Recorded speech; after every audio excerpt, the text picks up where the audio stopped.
tudo consumado na Assembleia Legislativa cearense quanto à indicação do deputado Fernando Santana para ser o próximo presidente da Casa. Ontem, no plenário da Assembleia, só murmúrios. Ninguém queria falar sobre o assunto, só o deputado Osmar Baquite é que ainda disse alguma coisa, como, por exemplo, que ele não havia sido informado dessa decisão da cúpula do Palácio da Abolição de escolher o nome de Fernando Santana para ser o próximo presidente. E ele disse isso e o jornalista perguntou: e o senhor espera ser comunicado? Ele disse: se eu não for comunicado, eu não conheço. E o colega deputado dele, que estava ao lado, disse: ih, Osmar, besteira, rapaz. Tu não conhece o modus operandi dessas pessoas? Querendo dizer que havia sido feita a indicação e o fato estava realmente consumado. Mas Osmar, mesmo assim, querendo mostrar-se desgostoso, não deixou de afirmar que apoiaria o nome que fosse indicado pelo governador Elmanos.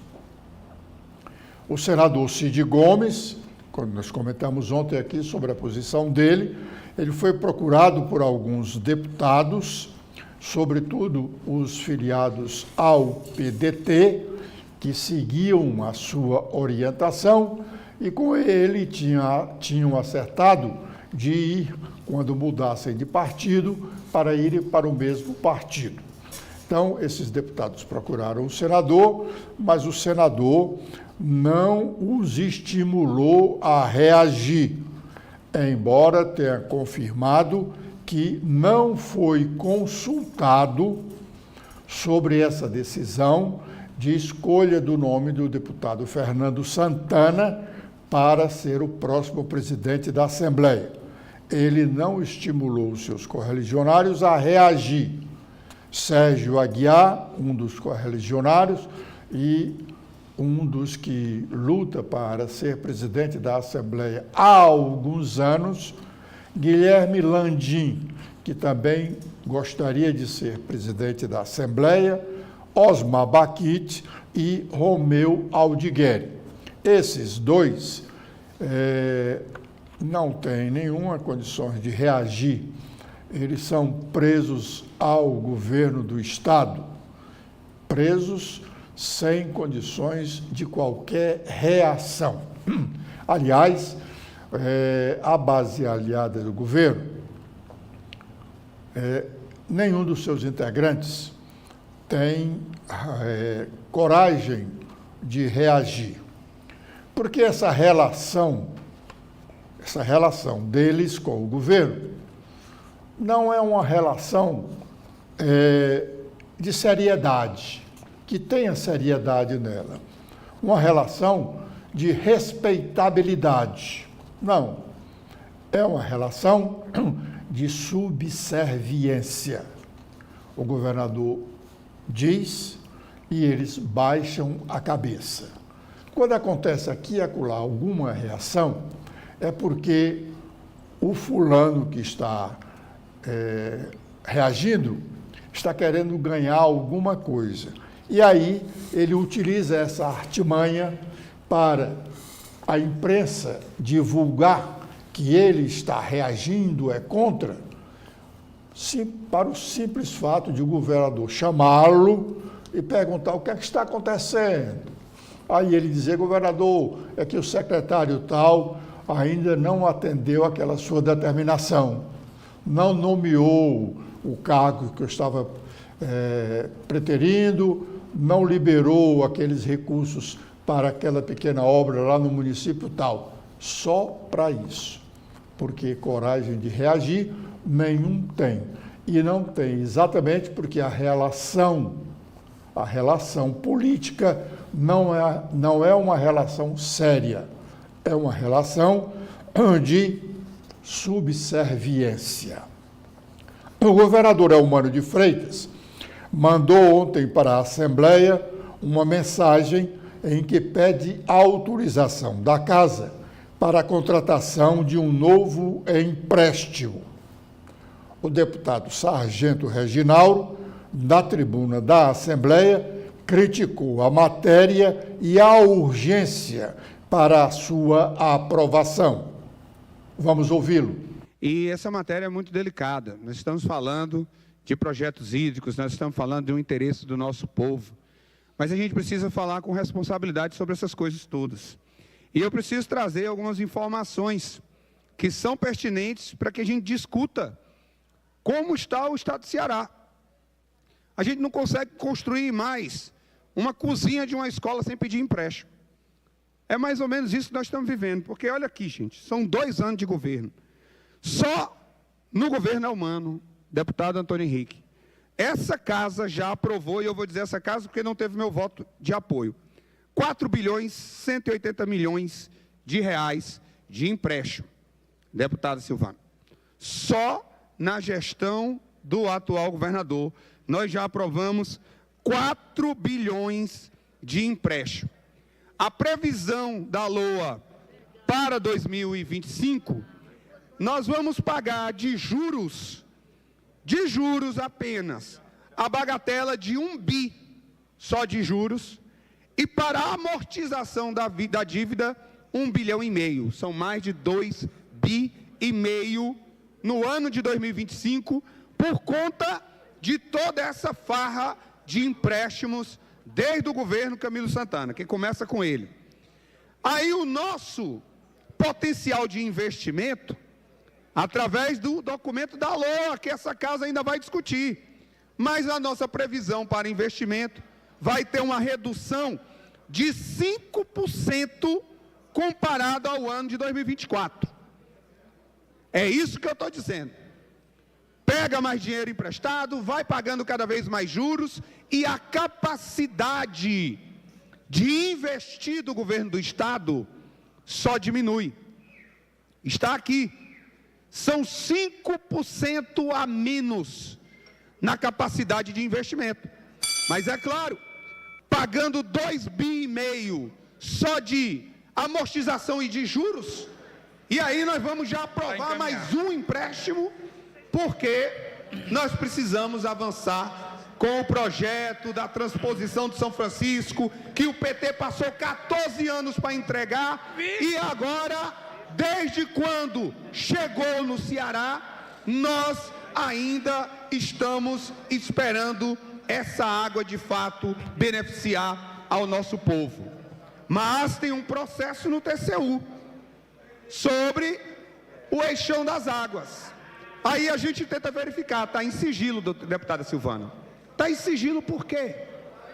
Há um questionamento do Tribunal de Contas sobre esses projetos do Cinturão das Águas no estado de Ceará. Para concluir, então nós não votaremos a favor desse regime de urgência, não votaremos enquanto não houver tempo para discutir o que é que está acontecendo com os recursos que já foram aportados para essas obras, para esses projetos, por que essas obras não estão andando como deveriam ter andado. O deputado questionou não apenas o novo empréstimo, mas o modo que a Assembleia vem utilizando para aprovar mensagens do governo do Estado. A mensagem chega lá numa manhã e na mesma manhã é votada e, consequentemente, aprovada. Depois voltaremos ao tema. Na Câmara Municipal de Fortaleza, tudo certo para que o vereador Léo Couto seja o próximo presidente da Casa, com o vereador Adail Júnior, do PDT, sendo o primeiro vice. O prefeito eleito, o Evandro Leitão, conversou ontem com vereadores do PDT que não o haviam apoiado no segundo turno das eleições. Evandro reafirmou a disposição de querer o apoio da bancada do PDT e estaria certo, como certo deve estar, e nós já falamos disso ontem, que o PDT não disputará a presidência da Câmara.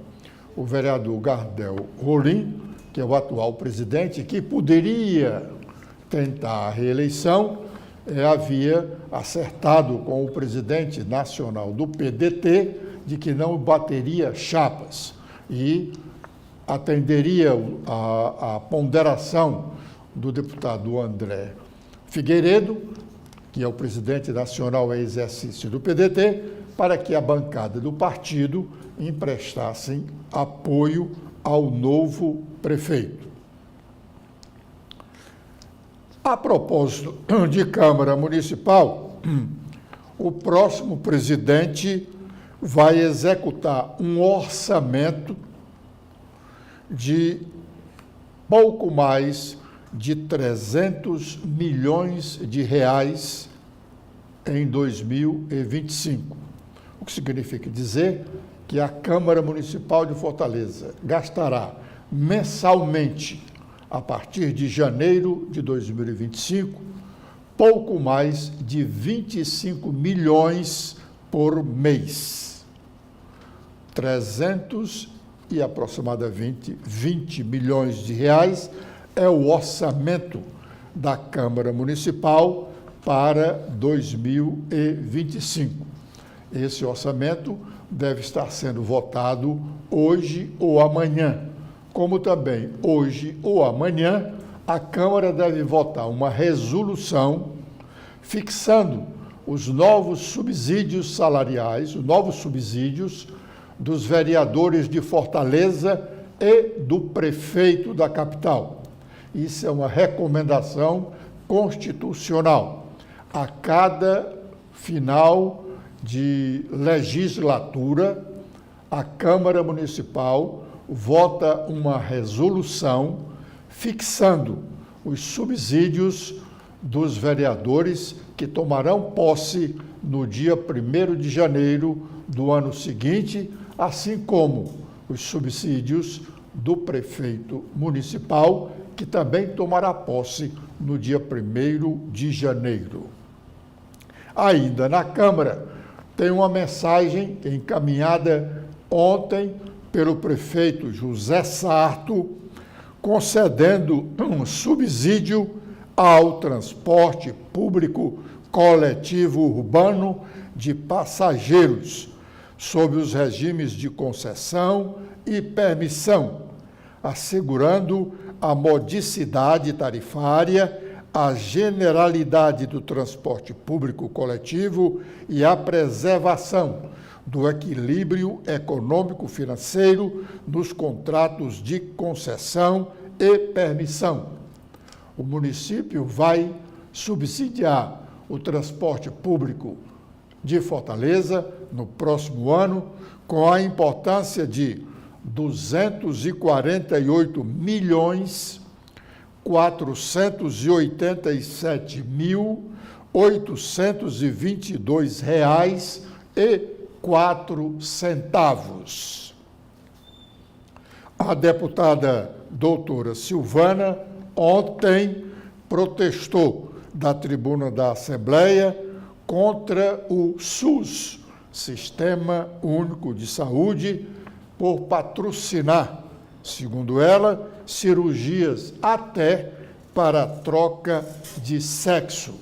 Vamos ouvi-la. Deputado Osmar Baquite, eu subo à tribuna dessa casa por preocupação com a saúde do nosso Estado, por preocupação com a efetividade mesmo dos nossos mandatos. Eu não vi aqui ninguém questionar ou, pelo menos, a estranheza, deputado Osmar Baquite, de se você conseguir pelo SUS uma cirurgia de mudança de voz E aqui vai com todo o respeito, até dei um abraço no deputado recém-chegado, deputado Apolo, com todo carinho, que tenham pelos deputados, colegas deputados aqui, não temos inimigos nessa casa.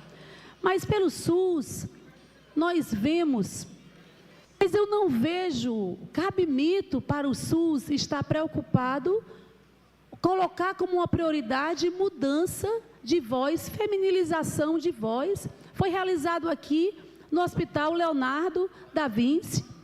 Quando nós temos, eu estive recentemente no interior, em Bitupitá, nós vimos pacientes necessitando de cirurgia de próstata, usando, deputado Sargento Reginaldo, uma bolsa, literalmente a bolsa aqui, para coletar urina, sondados, há meses e meses e meses, sondados, aguardando uma cirurgia de câncer de próstata, para que o paciente possa viver com dignidade. Então, o que é?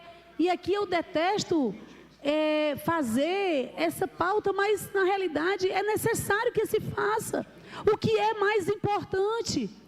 Será que nós não devemos repensar esse SUS? Será que nós não devemos repensar o que é prioridade para esse Estado? Mas eu estou fazendo um requerimento hoje, estou fazendo um requerimento oficial e vou passar a mensagem para ela, convidando a secretária de saúde a vir nessa casa. Eu quero convidar a secretária Tânia a vir nesta casa, como convidei o secretário Cabeto por mais de uma vez, e ele vinha à nossa comissão, quando eu era presidente da Comissão de Saúde. O secretário Cabeto veio várias vezes, eu nem tenho nem conta quantas vezes veio o secretário Cabeto para conversar com a gente, sério, sobre saúde. Qual é o problema da secretária de saúde vir nessa casa? Então, eu já estou pedindo ao deputado Agenor que me ajude nessa.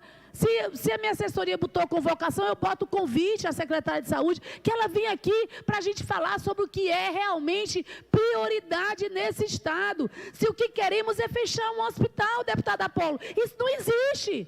Nós estamos querendo portas abertas. Nós queremos que a fila de tumores intracranianos, a minha sobrinha é neurocirurgiã.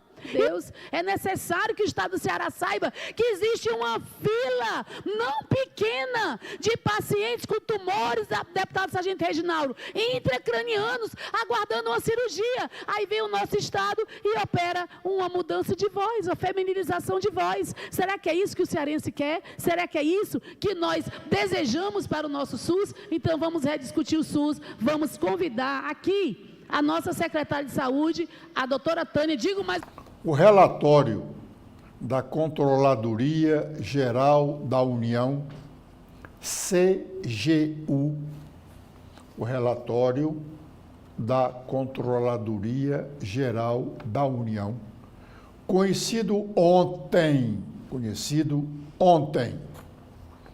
deve ser motivo para a interrupção das férias do presidente estadual do PSD, Domingos Filho, e sua mulher, Patrícia, prefeita de Itauá, lá nos Estados Unidos, como nós anunciamos ontem. Aqui no relatório, o relatório da CGU foi feito a pedido do Supremo Tribunal Federal, ou mais precisamente, a pedido do ministro Flávio Dino. O ministro Flávio Dino é o relator de uma ação que trata da história das emendas parlamentares, secretas, PIX, outros nomes lá. Então, o relatório foi entregue ontem e concluiu que nós temos aqui algumas organizações não governamentais que receberam quase R$500 bilhão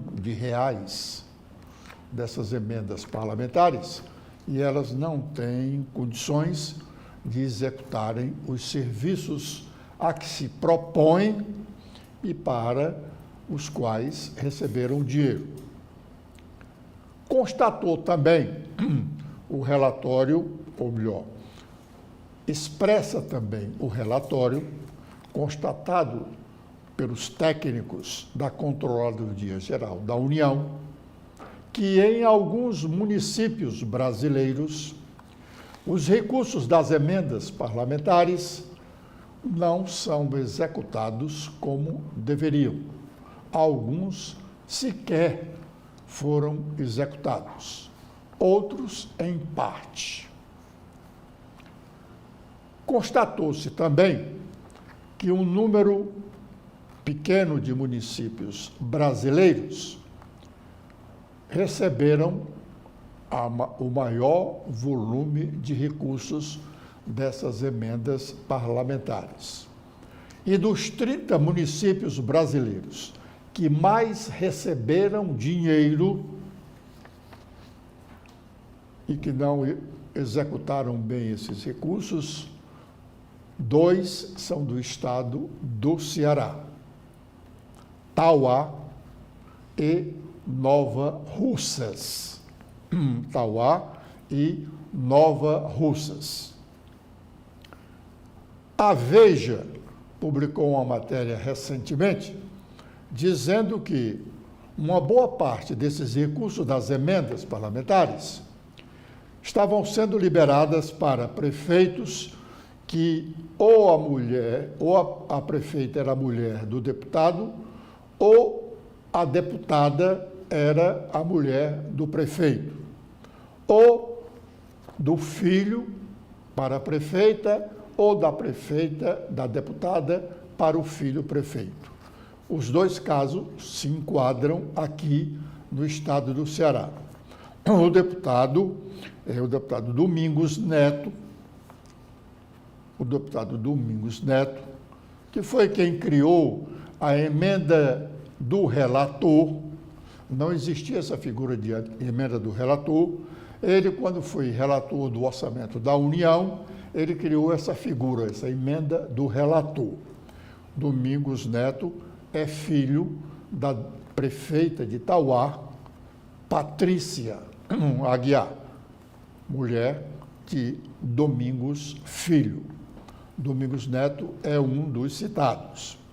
E o deputado Júnior Mano, que é marido da prefeita de Nova Russas, a senhora Giordana Silva Braga Mano. Esses 2 municípios estão sob os olhares com lupa da Controladoria Geral da União e do ministro Flávio Dino, do Supremo Tribunal Federal.